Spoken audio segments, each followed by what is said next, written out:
Le decía yo a nuestro invitado que a mi edad ya se vale, yo puedo ya chulear a los señores guapos y no pasa nada.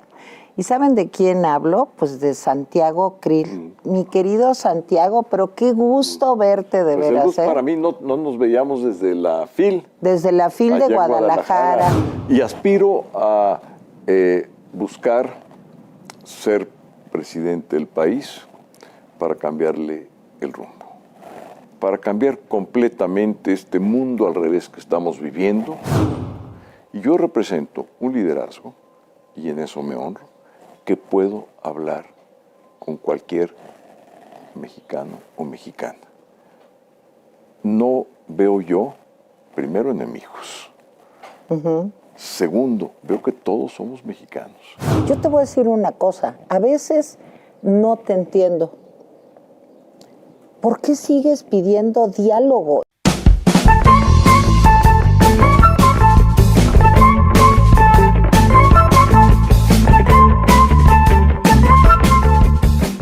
Hola, ¿cómo están? Me da muchísimo gusto estar con ustedes en una emisión más de Valle de Lágrimas. Y vaya que tenemos hoy un invitado al que quiero, respeto, admiro. No le vayan a decir, pero es un señor como muy guapo y le choca que le eche flores, pero le decía yo a nuestro invitado que a mi edad ya se vale, yo puedo ya chulear a los señores guapos y no pasa nada. ¿Y saben de quién hablo? Pues de Santiago Krill. Mi querido Santiago, pero qué gusto verte de pues veras. El gusto para mí, no nos veíamos desde la FIL. Desde la FIL de Guadalajara. Sí,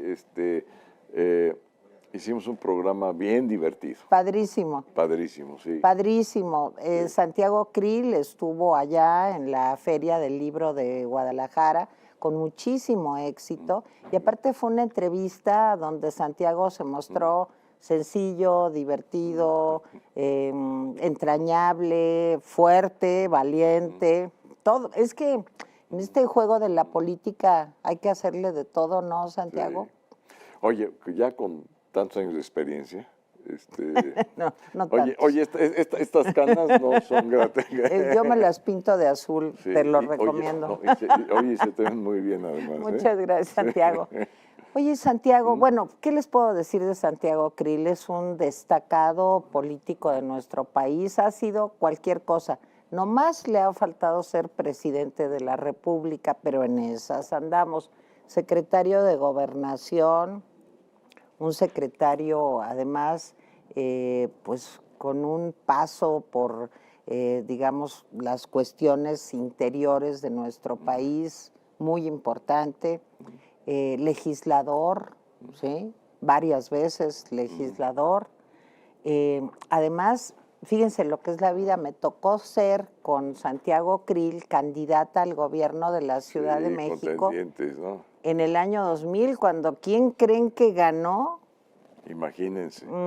La Pero les voy a decir una pesadilla. cosa, nunca, y te lo digo, nunca he tenido mejor nivel de debate que cuando estabas tú.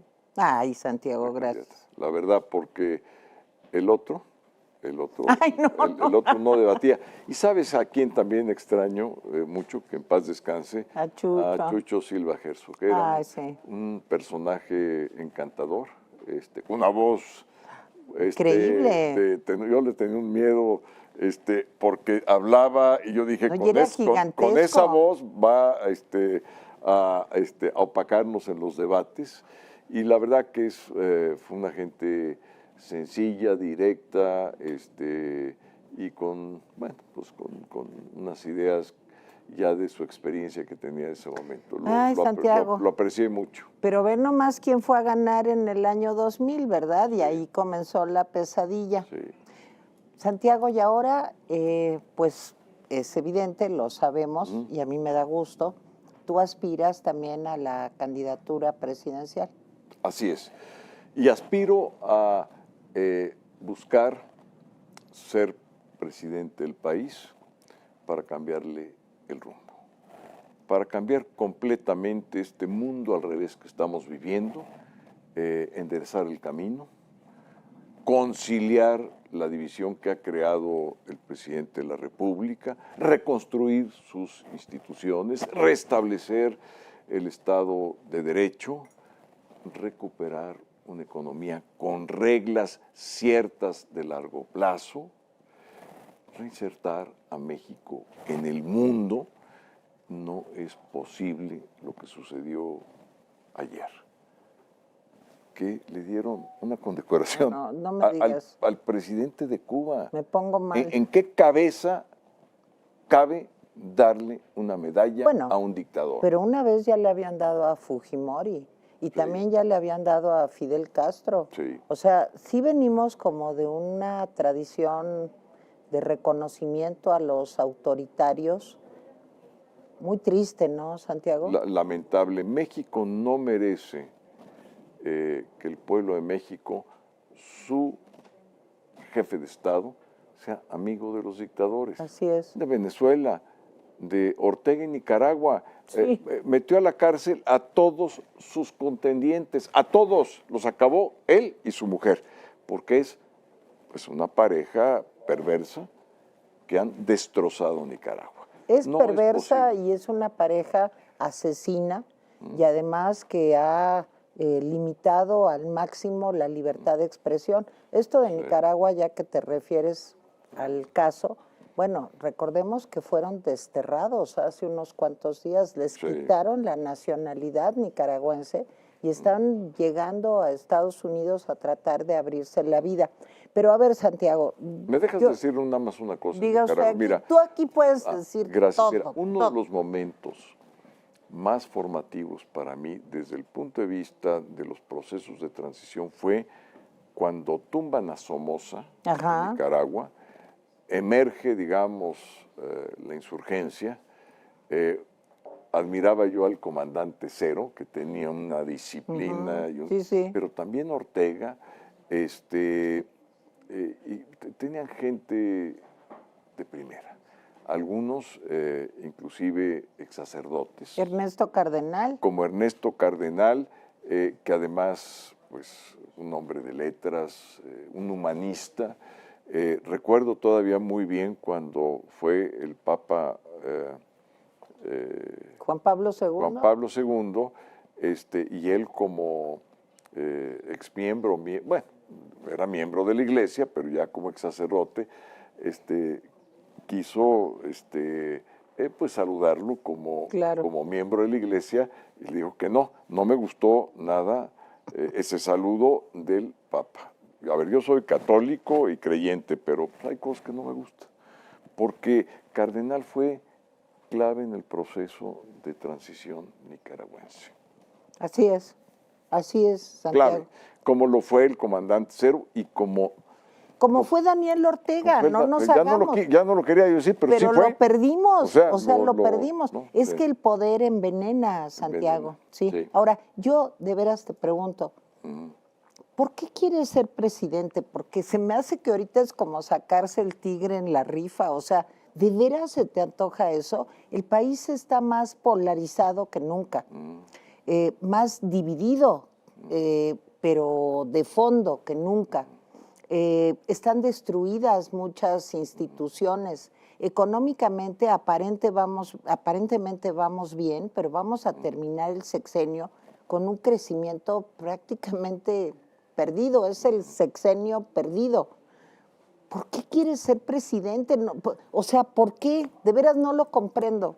Por dos motivos. A ver, pero convénceme. Sí, es mi ideal, pero también es mi realidad. Decía un dicho muy sabio, que cuando quieres soñar, sueña en grande, siempre. Primero, no cuesta. Y segundo, debes de mirar la estrella más lejana como aquello que es el deber ser de las cosas, pero siempre con los pies en la tierra, con realidad. Y por eso te digo, es mi sueño, pero con los pies en la tierra. ¿Pero vas a poder hacer algo? Te voy a decir, tengo 68 años, soy papá y abuelo, y tengo una pareja, una esposa encantadora. Mi familia ya me autorizó, que era lo que yo quería, lo primero que yo quería. Pero quiero aprovechar toda mi experiencia de estos 68 años, casi la mitad en el servicio público, para cambiarle el rumbo al país, para poder liderar al polo opositor más grande, más poderoso que se haya construido en este país y con ellos gobernar. Una coalición amplia, electoral primero, después de gobierno, que pueda ser también una coalición legislativa. Y te voy a decir una cosa, ¿por qué es mi realidad? Porque es lo que he hecho toda la vida. Mira, yo como político no tengo que presumir ni siquiera un metro de asfalto. No he podido construir las grandes obras que otros lo han podido hacer porque han sido gobernadores o presidentes municipales. Esa no es mi experiencia. Mi experiencia ha sido la conciliación, ha sido poderme sentar en mesas de gente que piensa distinto, respeto la pluralidad y la diversidad.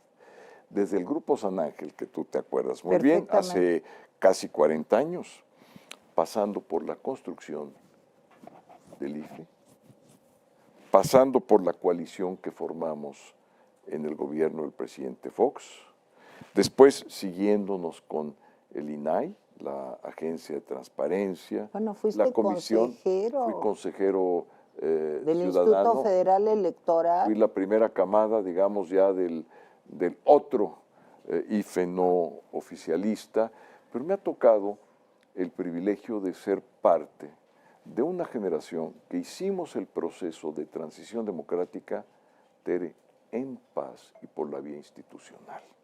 No hubo un solo muerto en este proceso de transición en donde transitó el poder de un partido que gobernó más de 7 décadas a una alternancia, a una segunda, a una tercera y una cuarta, y esto lo hicimos en paz, y soy parte de esa generación. Oye, Santiago, a mí me parece perfecto lo que estás diciendo. Hay que soñar, hay que ver para adelante, tenemos que salir de este momento, pero realmente estás consciente de que el oponente, el señor que vive en Palacio, el presidente López Obrador, no juega con las mismas reglas.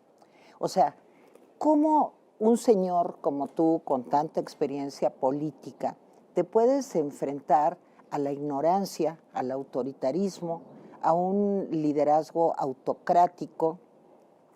¿Crees que él va a respetar las reglas de un demócrata como tú? Yo creo que no. Y ahí es donde la cosa se pone muy complicada, Santiago. Mira, se pone muy complicada. A mí cuando me preguntan, oye, ¿podrán ganar en el 24?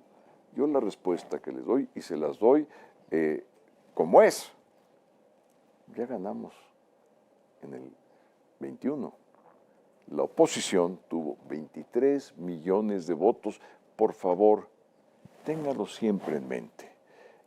Que la seguridad en nosotros mismos regrese, que regrese la confianza que somos parte del pueblo, que también México nos pertenece, y que este bendito suelo lo defendamos como lo defendimos el 21, les arrancamos el corazón que es el Valle de México, no solamente la ciudad, el Valle de México, y hoy la oposición gobierna las principales capitales También. Y centros urbanos del país. Ya lo hicimos en el 21 y será mi responsabilidad, que la asumo plenamente, de cada vez ensanchar más y más el polo opositor, es decir, la coalición Va por México, a todos los niveles, subiendo a todas las organizaciones sociales, sindicatos, organizaciones campesinas, organizaciones de la sociedad civil y los partidos de oposición,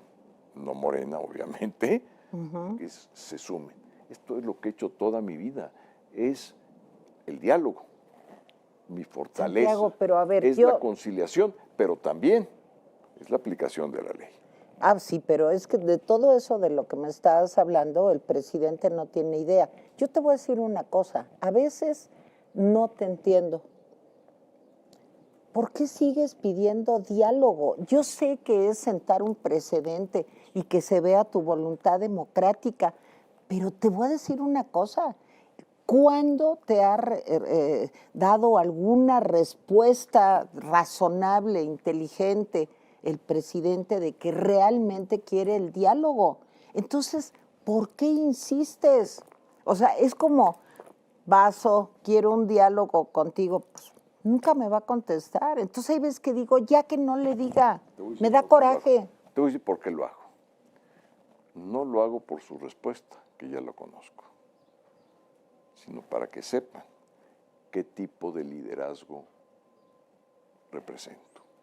Y yo represento un liderazgo, y en eso me honro, que puedo hablar con cualquier mexicano o mexicana. No veo yo, primero, enemigos. Segundo, veo que todos somos mexicanos, de condiciones muy diversas, Tere, de condiciones regionales, culturales, socioeconómicas, inclusive de cómo vemos nuestra vida en conductas personales. Son muy distintos, tenemos creencias diferentes. Ese es el México que yo veo. Somos muchos Méxicos, el pueblo no es uno, ni siquiera con una visión afortunadamente homogénea. Claro, porque eso es la democracia. Entonces yo cada vez que evidencio que este señor, ya al entrado 5º año de gobierno, no quiere dialogar, quiero que sepa que si a mí me dan la confianza, me voy a registrar y quiero ser el primero para poder ser candidato de esa alianza ganadora y que sepan desde hoy quién es Santiago Krill, que dialoga, que concilia como lo he hecho. Esa es mi vida. Mi vida son las instituciones que he podido yo construir con muchas y muchos mexicanos. Pero cuéntame, ¿qué quieres dialogar con AMLO? Mira, él te descalifica de entrada porque no piensas exactamente como él. Exacto. Entonces, ¿cómo puedes realmente lograr avanzar democráticamente con un autoritario? O sea, ¿cómo, Santiago? Mira, no es por avanzar. No hay una pizca de ingenuidad en esto. Hay una evidencia.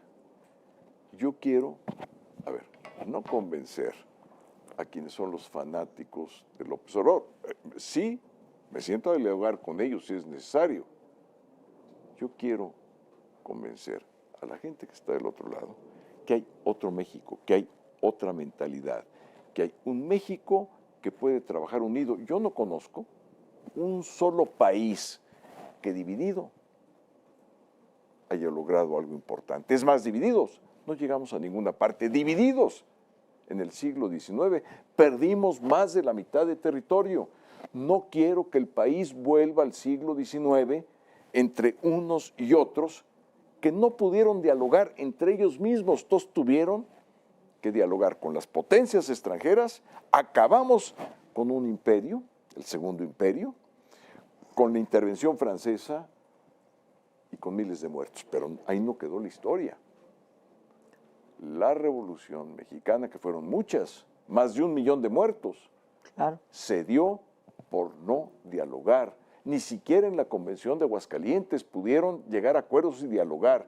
Tuvo que imponerse Carranza, pero una vez que se da la Revolución de Madero, hay muchas revoluciones, entre ellos la villista, la zapatista, la sonorense, la carrancista, entre ellos y todos los liderazgos acabaron asesinados. Carranza, Villa, así es. Zapata, Ángeles. Es la historia de la traición también. Bueno, es la historia de la traición. Entonces, hay otro México que yo quiero representar. Y una de las maneras es mostrarme como soy. Mira, en el Teatro de la República, ahora a propósito del 5 de febrero, todo esto se lo dije en su cara al presidente, pero en su cara. Pero no entiende. No importa. Como te Digo, es digo, lo malo que no pero, entiende. Pero no es que entienda o que no entienda. Es generar un posicionamiento del otro México. Ni tú ni yo tenemos nada que ver con ese México. Nada. Pero a ver, Santiago, te vas a enfrentar a dos problemas. Nos enfrentamos ya a dos problemas gravísimos. Y ahí sí, explícame, porque acabas de vivir un incidente desagradable el día de la llegada pues de un grupo de militares al Palacio Legislativo de San Lázaro, armados, que pretendían rendirle así honores a la bandera dentro del recinto del Pleno. Por eso te pregunto, tenemos dos problemas gravísimos.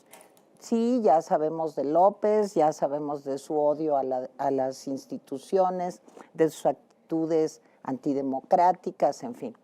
Pero ahora tenemos a los militares con un crecimiento verdaderamente inusitado. Yo nunca había visto en México, y mira que ya soy una señora mayor, una situación como la que estamos viviendo. Acaparan presupuestos, funciones, obras, y para el presidente López Obrador, decir esta enorme mentira durante su campaña de los militares regresarán a los cuarteles, no le costó nada, porque hemos ido viendo cómo se apoderan de más y de más y de más, cómo se empoderan cada vez más, y el problema no es que ya los sacaron y que ahí los dejaron, sino cómo los vamos a regresar. Es un problema gravísimo del que quiero que por favor nos hables. Y el otro es el narco. ¿Qué va a pasar en los procesos electorales de este año?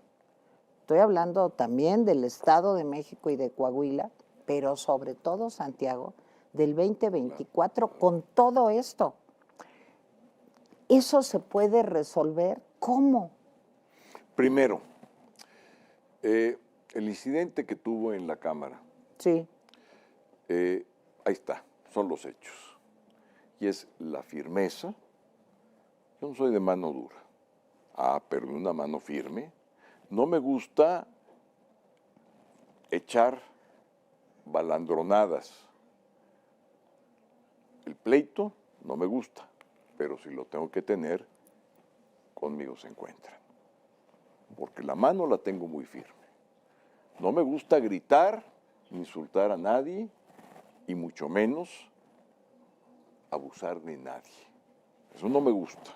Desde chico, cuando yo estaba en el colegio, venía alguien que era el típico bullying, el que molestaba a todos, y yo sabía que tarde o temprano se iba a enfrentar conmigo. A veces me ganaban en los cates, muchas veces no, pero nunca me gusta alzar la voz. Odio a quien abusa y por eso López Obrador, desde esa tribuna mañanera, lo que hace es un abuso, Tere, es un abuso de poder. Ahora, voy con la parte de los militares. ¿Tú crees que los militares están contentos de heredar el AIFA y el Tren Maya? Van a ser dos instituciones deficitarias prácticamente de por vida. ¿Quién va a pagar esto? ¿Ellos? Nosotros. A ver, pero con el presupuesto de ellos. Mira, hablando con muchos de ellos, lo primero que me dicen, ¿qué es lo que nos está entregando en el fondo? Deudas a futuro. Deudas. ¿Tú crees que ellos quieren separarse de su función, que es la seguridad nacional y seguridad interior, y andar haciéndole de obreros? Andar haciéndole... Sí quieren. Mira. Te voy a decir por qué. Sí. Porque en medio de todo esto hay corrupción. Porque en medio de todo esto está esta pues decisión del presidente de volver tema de seguridad nacional, por ejemplo, el Tren Maya. Y lo que está pasando, Santiago, y tú lo sabes, es que los presupuestos se les dan a ellos subcontratan, y hay una enorme corrupción que nadie se atreve a decir. Bueno. Perdón que te lo diga así de crudo, pero eso es lo que está pasando. Yo creo que hay un sector que puede estarse beneficiando, no hay duda. ¿De acuerdo? Pero hay otro sector que está muy desagusto. Y yo quiero que sepan quién estás viendo. Que como comandante supremo, el que manda es el jefe del Estado, no ellos. Es el comandante supremo y hay una jerarquía de disciplina. Yo lo único que pido es tener esa oportunidad. Esa. Por eso te digo, yo tengo la mano muy firme. Me gusta que hables No fuerte, me gusta. No, a mí sí me gusta. No, a mí no. Mira, cuando la gente es muy echadora, que además tampoco me gustan los echadores, ¿no? Esos, ¿no? Que dicen de más puras mentiras muchas veces para reconfortar su inseguridad y la proyectan. Ok. Yo sé muy bien la jerarquía y la estructura del Estado mexicano, la conozco. Sé lo que es el comandante supremo de las Fuerzas Armadas del país. Ahí lo dice la Constitución. Y con la Constitución en la mano, la voy a poner enfrente. Y Pero, se van Santiago, a ordenar los poderes fácticos del Estado mexicano. Pero no me salgas con eso de que la ley es la ley, por favor. Sí la es, para mí. Pues ahorita, para el señor presidente, no. Yo estoy de acuerdo.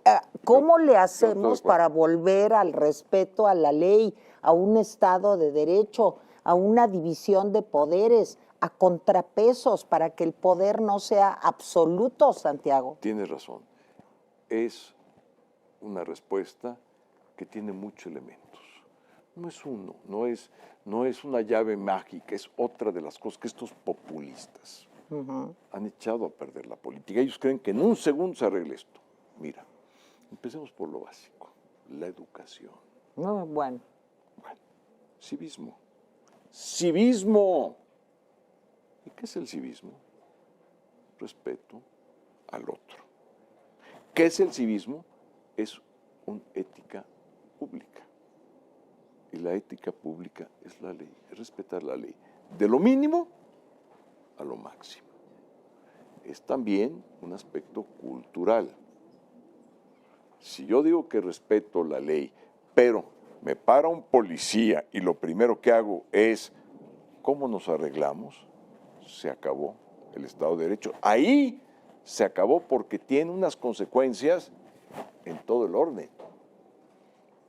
Entonces, la cultura. Pero que un presidente le ponga toda la energía, toda su capacidad en eso. Tercero, el presidente es el primero que tiene que aplicar la ley. ¿Y con quién? ¿Con quién das el ejemplo? No, no como Salinas, que agarra a uno de los líderes que tenía más problemas de corrupción y lo mete a la cárcel. No, con los tuyos. Hay de aquel que se pase la raya. Su familia, o la mía. Y esto no es... Pía, la Casa Gris, por eso, Felipa, pero Delfina. Es que tienes que poner orden, alto, ejemplo. No hay mejor educación que el ejemplo. No hay mejor. Tú lo ves, yo lo veo con mis hijos. Sí, les puedo dar un sermón y se los doy cada vez que lo amerita. No se lo pido, ya nada más me ven. Otra vez, papá, sí, otra vez, y te voy a decir que esto no se hace, y que te equivocaste, y que le faltaste respeto a tu mamá, me lo faltaste a mí, eso no lo permito en la casa. Pero el ejemplo, cuando tú respetas a tu esposa, cuando ella te respeta a ti, cuando hay cariño y amor en una familia, todo lo demás fluye. Bueno, México es una gran familia. Pero si los papás, y no soy paternalista, ni quiero que esto se tome como un paternalismo, pero si quienes son los liderazgos del país no hacen lo que deben de hacer en esto, ese civismo interior, que se proyecte, todo lo demás es lo de menos. Y sí, como soy abogado, como conozco la Constitución es lo que doy clases en la Facultad de Derecho de la UNAM, orgullosamente Puma en todo. Primero, en mi universidad, también en el fútbol, por cierto, pero conozco la Constitución, a sus raíces, sus antecedentes. El presidente también la conoce, ya trapeado con ella. No la conozco. Oye, ¿qué hace Yasmín en la Suprema Corte? No la conozco. ¿Qué hace esa persona? Mira. Y también, ¿qué pasa en la UNAM? Ya que hablas de la UNAM, Sí. ¿dónde está el veredicto del Comité de Ética que ya debería de... En fin, Santiago, yo creo que Sí, los hay muchos límites se han problemas. desdibujado. Totalmente. Bueno, totalmente. Mira, es por eso que hay que reconstruir. Vuelvo a mi generación. Mi generación tuvo esa virtud del cambio pacífico, institucional, pero también tuvo vicios muy fuertes en el ejercicio del gobierno. Claro. Corrupción, impunidad, compadrazgos. No quiero caer en un lugar común porque suena hueco, porque nunca ha sucedido y es lo que tiene que suceder. Y lo que tiene que suceder es, ahora sí, jugarnos el todo por el todo. Mira, tengo 68 años, te decía. Oye, ya no digas. No. Te ves más joven, Sí, entonces ya, ¿para mira, qué dices? No, te voy a decir por qué lo quiero decir. Porque yo, Tere, tengo mi familia, la adoro, y a mis gentes que quiero. Soy amigo y ser amigo siempre. Nunca he dejado un amigo a la deriva, mucho menos un familiar. Pero fuera de eso, no tengo nada que perder. Nada. Está mi mente, mi corazón por México. ¿Qué quiero? Quiero cambiar al país y dejarle un buen nombre a mis hijos y a mis nietos. Es lo que quiero, no otra cosa. No quiero ser diputado, senador, no. Quiero hacer esto y nada más. Rico. ¿No quieres ser rico? No. ¿No? Pues, digo, yo te cuento que en esta cuarta transformación tan preocupada por los pobres, pues sí ha habido un aumento de la corrupción. Déjame contarte un dato. Transparencia Internacional, este organismo que tiene su sede en Alemania, acaba de publicar, anoche vi una entrevista sobre esto, ¿cuáles son los países latinoamericanos menos corruptos?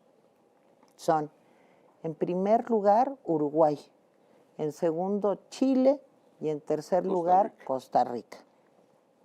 México estancado, en lugares bajos. El promedio de una escala de 0 a 100 en el mundo es 43. México está en 31. Déjame. Ni siquiera llega al promedio. Y ahí. Y te voy a decir una cosa.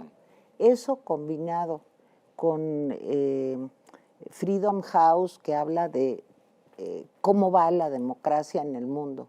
O sea, México ya no es considerada una democracia, es una democracia híbrida, como tú sabes bien, o sea, con toques autoritaristas terribles.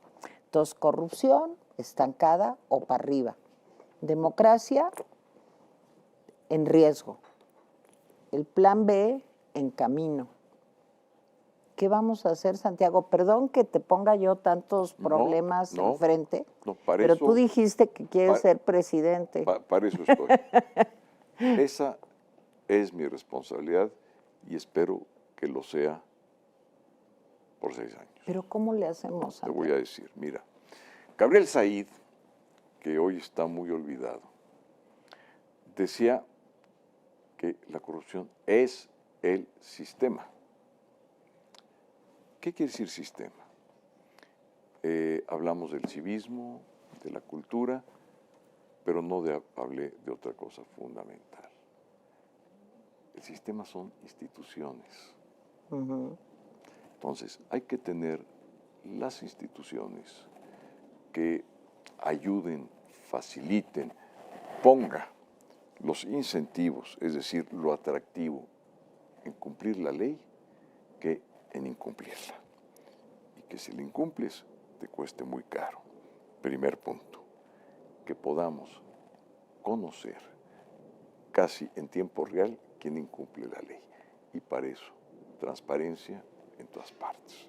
A ver, si el 70% de las licitaciones que hay hoy en día no se hacen, Así es. y ese manto de seguridad nacional del que tú hablabas, ¿por qué es, Tere? Por corrupción.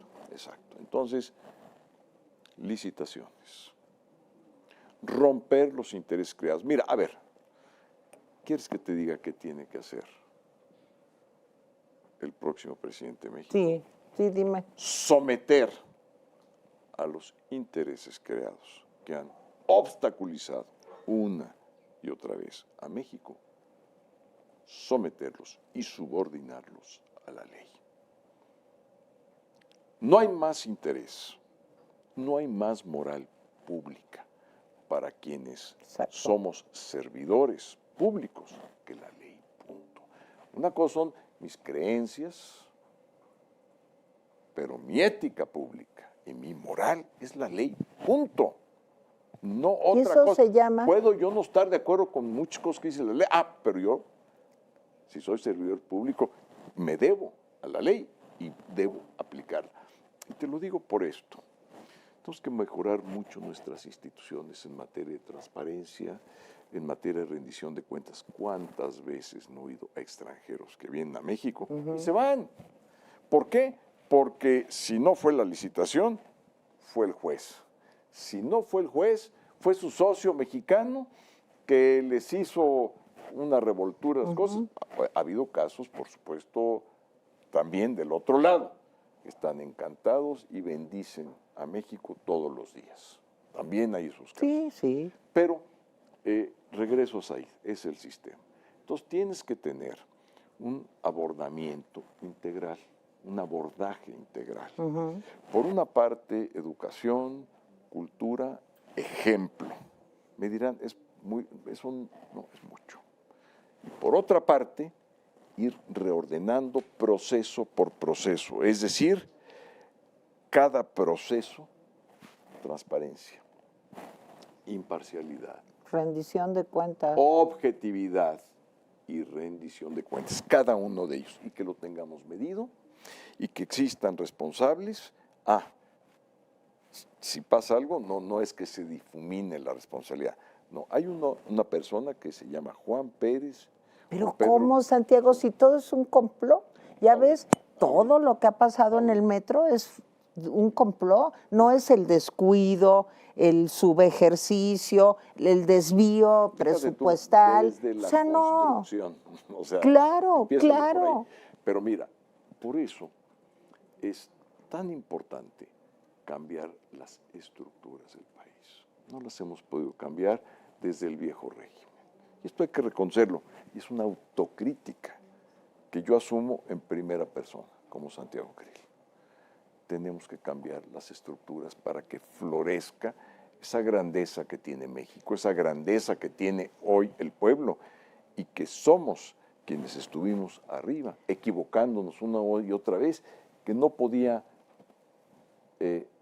construirse esa fuerza social que se necesita para el cambio. Yo he aprendido, Tere, y yo quisiera que ese aprendizaje, vaciarlo, materializarlo en todo lo que viene. Pero a ver, Santiago, fíjate que a mí lo que me da mucho miedo es que después de este sexenio, pues todo lo que toca lo destruye, digamos, hay que hablar claro, nos vayamos con la idea al final del sexenio de que necesitamos otro líder carismático, no más que al otro lado de la moneda, y que no necesitamos más bien justo lo que tú me estás diciendo, un país que sea fuerte en sus instituciones y que no dependa de un hombre o de una mujer.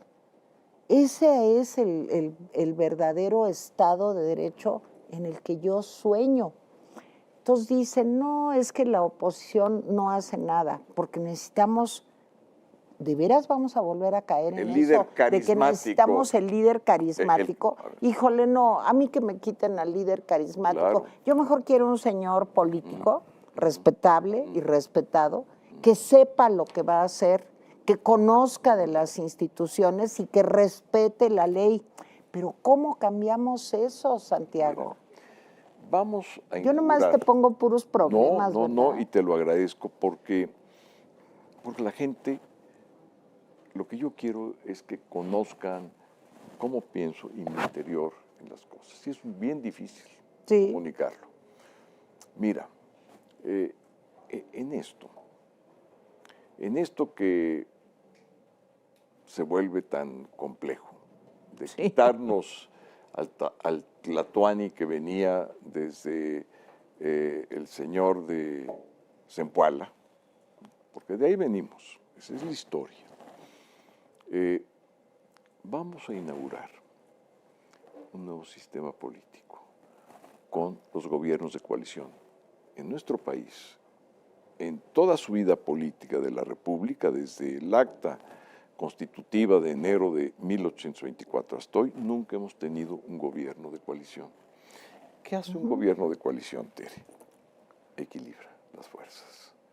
Sí, hay un presidente que dirige y es un jefe de Estado, pero la integración de su gabinete es una integración plural que compensa.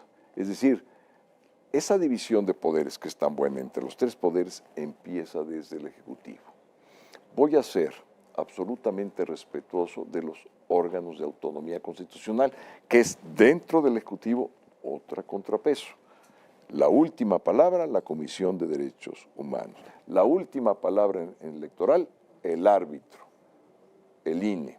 La última palabra en la competencia y en el combate a los monopolios del país, la Comisión Federal de Competencia. Los datos no son otros datos, son los datos del INEGI, nuestra agencia de datos nacionales. ¿Cómo van funcionando los programas sociales? No es como lo diga el presidente, es como lo dice Coneval, que tiene autonomía constitucional y su función es medir los programas sociales. ¿Qué dice el INAI o el IFAI? Esto es la transparencia. Señor presidente, por favor, ponga y haga pública su agenda, pero no a su agenda del día. ¿Qué platicó con el señor Biden? ¿Cómo fue esto que le permitió al señor Biden que cada mes nos va a regresar 30,000 migrantes haitianos, venezolanos, nicaragüenses y de otras nacionalidades?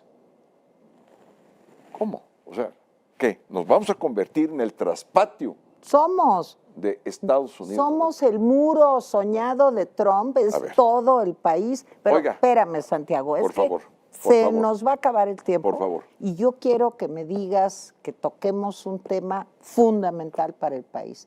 Violencia y narcotráfico, violencia y crimen organizado. Esta política la antipolítica del presidente López Obrador ha dado una cifra de muertes, de desaparecidos en México. Estamos peor que nunca. Si estábamos mal, ahorita estamos peor. ¿Qué vamos a hacer, Santiago? ¿Y qué vamos a hacer en 2024 cuando entre los militares y el crimen organizado las cosas se pueden poner muy difíciles en el proceso electoral y al otro día? Porque tenemos que considerar el escenario al otro día de las elecciones. ¿Cómo ves esto, Santiago? 4 cuestiones. Sí. Pequeño diagnóstico. Sí. 147,000 muertes de homicidios violentos, 40,000 desapariciones, 16,000 feminicidios. Bien. Más del 80% de esos homicidios o desapariciones viene del crimen organizado. Ese es el problema. Como decía Clinton, es la economía, estúpidos, es el crimen organizado. Punto. No tenemos una agencia especial y especializada para combatir ese mal. Tú imagínate que no hubiese habido los institutos de investigación cuando tuvimos la pandemia, que desde hace décadas atrás venían estudiando el coronavirus, invirtiendo millones y millones. La humanidad fuera otra. Pero como los hubo, en 18 meses tuvimos la vacuna. Déjenme, por favor, poder traducir toda mi experiencia que tuve como responsable de la seguridad interior del país y que pudimos bajar los índices de violencia 30%. No ha habido otro gobierno en los últimos 50 años que lo haya podido lograr. Ahí están las cifras, no digo más. Entonces, lo que yo deseo es construir una agencia que esté capacitada, con armamento, con equipo, con inteligencia, con las relaciones con otras agencias del mundo de países amigos, que combate ese mal. Le vamos a invertir recursos y a blindar la corporación mexicana. No podemos combatir ese mal con corporaciones porosas de 130,000 efectivos, como es el Ejército o la Armada de México. No están hechas para eso. ¿Pueden coadyuvar? Sí. ¿Pueden facilitar muchas cosas? Sí. ¿Estarías por la construcción de una policía? De una policía civil capacitada en contra del crimen. Porque lo que es increíble que es el mayor mal del país y no tenemos el remedio de una institución. Así es. Y por eso mi ejemplo de las vacunas. Pero ahí no acaba mi propuesta. Una propuesta nueva, innovadora, distinta, que nadie ha puesto en la mesa. Y mi segunda propuesta. El problema del crimen organizado, Tere, no es un problema nacional, es un problema mundial, continental, fundamentalmente, por supuesto, mundial. Claro. Entonces es un problema internacional. Lo primero que yo haría, que se escuche muy bien, como jefe de Estado, repudiaría los dos tratados que tenemos de la época de Nixon, de los años 70, que nos han llevado a esto. Porque México pone los muertitos. Así es. Y los demás se llevan todo lo demás. Bueno, primero.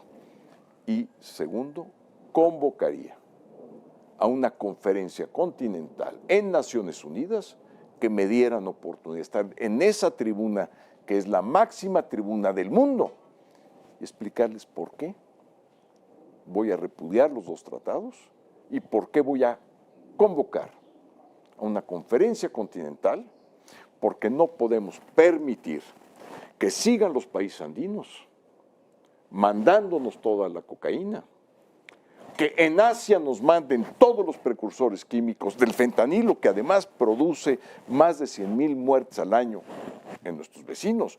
No podemos hacer que no se haga responsable los Estados Unidos del consumo. El mercado vale 250,000 millones de dólares, del trasiego de armas. Tenemos que arreglarnos entre países. Pero a ver, Santiago, te voy a hacer una pregunta muy fuerte. Yo en lo personal creo que la única forma de terminar con este problema es la legalización del consumo de todas las drogas, ¿sí? Y al mismo tiempo una campaña realmente bien pensada de prevención, sobre todo para los niños, y un seguimiento de los adictos, que no son un problema, digamos, del orden criminal, sino que, como tú lo acabas de decir, es un problema que tiene que ver con la salud pública. Ahora, ¿tú estarías de acuerdo con eso? Ya sé que a todos los políticos les da miedo contestar. A mí no me da miedo. Sí, siempre y cuando sea una medida continental. Mira, ¿de acuerdo? No se puede si no. Nada más déjame decirte esto. Ahora que estuve yo en Palacio Nacional como único opositor en el 15 de septiembre, me encontré a Pepe Mujica, expresidente del país menos violento de América, ojo, Uruguay. Y le dije, presidente, platíqueme de la liberalización, ¿cómo le va? Me dijo, mira, mejoramos mucho, bajó la violencia y ya está bajando el consumo. Bien, pero tengo un problema. Le digo, ¿cuál es, presidente? Pues que nada más es Uruguay. Claro. Y entonces tengo los problemas, digamos, de los países vecinos, por supuesto, de Argentina, en fin. Y entonces esto me hizo pensar que el problema lo tenemos que arreglar desde el punto de vista continental, porque mira, te voy a decir nada más lo absurdo, el mundo al revés. Nosotros combatimos el trasiego de la marihuana. Muy bien. Mueren muchas personas al hacer las incautaciones, violencia y esto. Pasan la frontera americana y en 26 estados, Claro. Tere, está permitido. A ver, Sí, díganme es absurdo. ustedes, es el mundo al revés. Entonces, vamos a ponernos de acuerdo, ¿no? Y lo que yo quiero es generar un contexto, primero de conciencia continental, que estamos haciendo al revés las cosas, los países, que nos pongamos de acuerdo en una, en dos, en tres o en 4 cosas, y entonces sí vamos a ser eficaces.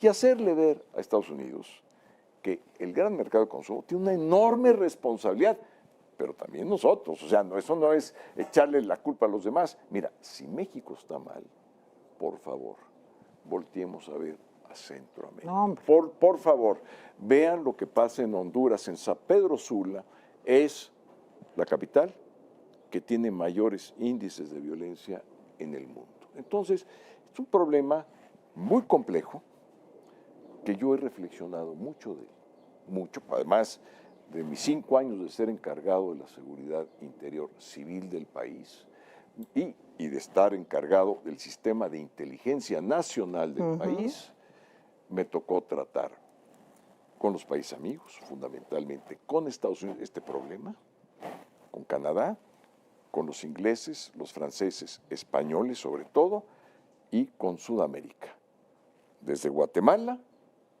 hasta Colombia y los países andinos. Entonces es algo que conozco, que siento que estoy preparado para sentarme en una mesa con los liderazgos de otros países, los jefes de Estado de otros países, y que podamos empezar a construir un lenguaje común continental, porque a todos nos está afectando la violencia, a unos más, México, a otros menos, Estados Unidos. Pero Estados Unidos, los 147,000 muertos que tenemos por la violencia nosotros, ellos la tienen por sobredosis de fentanilo. Así ¿Me es. explico? Pues cada Totalmente. uno está pagando. ¿Y por qué estamos pagando? Por el crimen organizado. No, a ver, Roosevelt, que fue un gran presidente, y dice López Obrador que es su ídolo, pero no lo conoce. Yo conozco, he leído los 3 tomos de su biografía y muchos libros. El último que leí se llama Traitor to His Class, que es el último que ha salido en Doubleday. Por favor, léanlo. Él tuvo el mismo problema en el macizo central de la Unión Americana con el consumo de alcohol. Lo desbarató. A las mafias de Al Capone, Bux Morán, todo esto que venía generando violencia, lo paró. Y otra cosa que hizo, después de la depresión, en una medida contracíclica, como dicen los economistas, es decir, contraria a lo que piensan los que dicen saber, el New Deal empezó a gastar y a generar empleo, y Estados Unidos pudo hacer otra cosa. Yo te pido, Tere, que no por tu conducto, pero por conducto de la gente que me esté viendo, que dejen poner mis 68 años, que no me da nada decirlo, el ser abuelo y el ser padre de familia, que me dejen hacer esto. Denme esa oportunidad. Pero a ver, no Santiago, voy a fallar. Pero a ver, Santiago, ok, empecé la entrevista preguntándote por qué querías ser presidente. ¿Y ahora cómo le hacemos con la alianza? Porque tenemos un PRI con problemas internos gravísimos, un PRD al borde de la extinción, MC que no se decide así sí o así no. Y el partido Acción Nacional al que tú perteneces me parece la posibilidad no más fuerte, menos débil de la alianza. Yo lo quisiera poner así. ¿qué va a pasar? ¿Cuál va a ser el método para poder escoger al mejor candidato que México de veras necesita en el proceso electoral del 2024? ¿Cómo ves eso, Santiago? Yo lo veo de dos maneras. ¿Y cuál es el método? Ahí voy. Dos maneras, Tere, y son porque son fundamentales. Una es la responsabilidad de mantener unida la coalición y ensancharla es de nosotros. Y sobre todo de quien va a encabezar esto. Que tenga la inteligencia, que tenga la experiencia de poder compatibilizar intereses encontrados. La política es eso, es buscar el acomodo de intereses contrarios. Híjole, pero Santiago, yo pienso en una junta de Alito y Marco Cortés y me pongo a llorar. A ver. O sea, me da pánico, digo, híjole, ¿de qué hablarán? No, a ver, en el proceso de reencuentro, llamémosle así, ahí estuve. Difícil, sí. Complicado, sí. Caracteres, temperamentos y formaciones distintas, sí. ¿Se pudo? Sí. Con todos. A mí me tocó ser parte de la coalición del 18 con MC y PRD. Nos conocemos, me conocen. Puedo tener muchos defectos, pero no uno. Tengo palabra y la cumplo. Siempre. A veces me he ido mal, por cumplirla, pero la cumplo. Que eso es parte fundamental de la cultura de la política. Segundo, soy panista hasta los huesos, pero soy plural. Creo en la diversidad. ¿Y sabes por qué pudimos hacer la alianza los priistas y los panistas? Porque nunca nos hemos cambiado de camiseta. Y es muy importante, Tere, en esta vida. Congruencia, consistencia. Y solamente dos partidos que son hasta el tuétano como son, con sus enormes defectos y cualidades, pudimos y juntarnos. Entonces, el método tiene que ser, desde mi punto de vista, tiene que contener y conciliar tres valores. El valor de que el candidato o la candidata tengan legitimidad de origen. ¿Qué quiere decir esto? Pues que tengan, digamos, un apoyo de base, no solamente de los partidos y menos de la partidocracia. Segundo valor, que el proceso en sí sea un proceso ordenado cuyos resultados salgan bien. ¿Qué quiere decir salir mal? Pues que empiecen a alguien o algunos o los de un grupo, hubo fraude, hubo esto, como ha sucedido en las elecciones internas de muchos partidos, y acabe eso en un rosario de Amozoc. Bueno, eso no puede pasar, ¿eh? El proceso tiene que ser ordenado, entonces tenemos que pensar muy bien en el proceso, qué tan abierto o qué tan cerrado debe ser el proceso para que salga bien y para que se concilie a su vez la legitimidad de quien pueda resultar. Tercero, que el candidato o la candidata siga el proceso de alianzas, porque va a haber un punto que podemos tener candidato o candidata, pero si no tiene la habilidad, la experiencia, la palabra, la consistencia y los puntos de realidad mirando a la última estrella, va a ser muy difícil ensanchar, porque esto tiene que ensancharse desde abajo con organizaciones sociales que están apáticas, que están alejadas. Estoy hablando de sindicatos, organizaciones campesinas, las organizaciones que tienen... Civiles, ¿no? Porque también los ciudadanos necesitamos... Ahí voy, y organizaciones civiles. Ahora, las organizaciones civiles yo creo que pueden participar en el segundo valor y el tercer valor. El segundo valor es en el proceso, y es un proceso doble. Es elegir al candidato o a la candidata y es elegir el programa. Porque, a ver, otra vez, no es el hombre iluminado que viene a decir Tren Maya, Dos Bocas, AIFA, son buenos, malos, leales o traidores. No, es la sociedad que construye un programa, sí, con expertos, pero también que tenga una base popular, y un candidato que refleje ese programa y que tenga las cualidades intrínsecas. Santiago Krill, déjame hacerte una pregunta.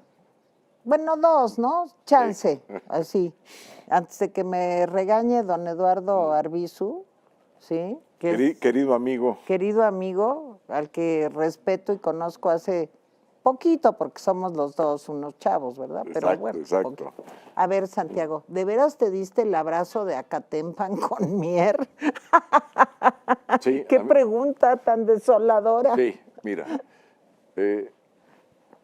cuando hay que tener diferencias y defenderlas y hay desencuentros, los hay que tener. A ver, no por las tripas, ¿eh? Claro. Por lo que tú piensas y por... Pero yo estoy totalmente de acuerdo con lo que hiciste. Pero y es más, yo los hubiera sacado para afuera. Pero mira, déjame decirte otra cosa. Pero los pleitos en política no deben durar. Y los desencuentros tienen que transformarse en encuentros que avances un paso más en confianza. Mira, no sé si te ha pasado, te peleas con alguien, sí, y te reencuentras y avanzaste. Un cajón, claro, avanzaste. Y eso a mí lo que me pasa es la manera como yo pienso.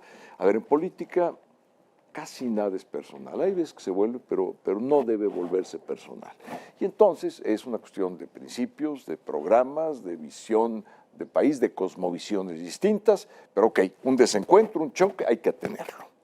Y hay que defender lo que uno es, igualito lo que uno que piensa. El presidente. Sí. Me estás describiendo a López Obrador. No más que al día siguiente.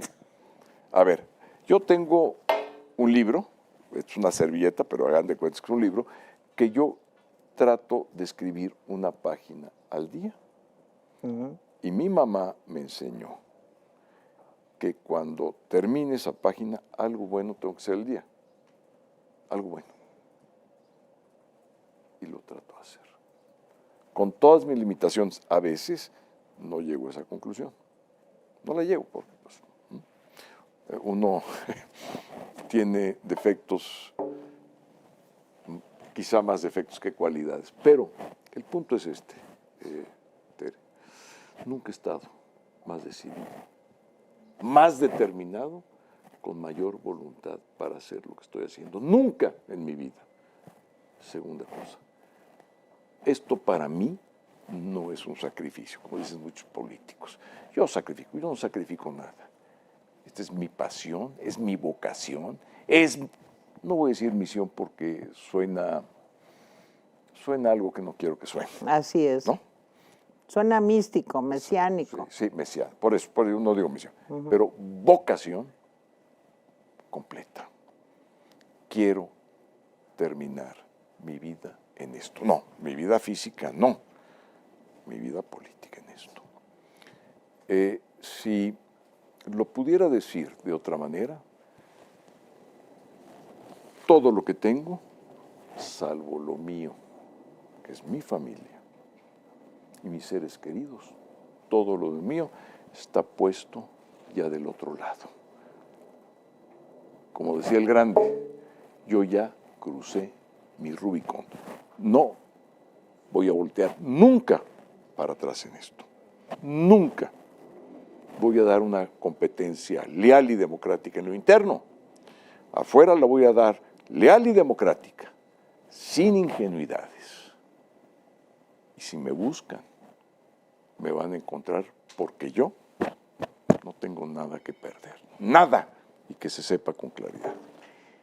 Mi querido Santiago Krill, pues de veras me dio mucho gusto platicar contigo, pero te voy a torcer el brazo. Dime, me da mucho ¿Cuándo temor. me vas a dar otra entrevista? Ahora que ya seas candidato, si eres presidente, ¿me vas a dar la entrevista? Sí. ¿Sí? Está Lalo Arbizu de testigo. testigo. Está Carlos Alarraqui por aquí. No, ese es tremendo. Ese me va a quitar la entrevista y se la va a llevar él. Donde tú me digas, ahí estaré, en la capacidad que yo tenga ahí estoy. Y con mucho gusto, además, con agradecimiento, una gente extraordinaria, y ya sabes que la cultura me gusta, díselo a Nico. Ah, y te voy a decir claro. otra cosa. Lo que se hereda, no se roba. Ay, gracias, Santiago. Santiago Krill, de veras, qué gusto poder platicar contigo. Te he escuchado con atención, con interés, y me da mucho gusto la emoción que le pones a lo que haces, porque creo que sin eso no hay nada. Gracias, Santiago. Muchas gracias. Gracias a ustedes por habernos acompañado en una emisión más de Valle de Lágrimas.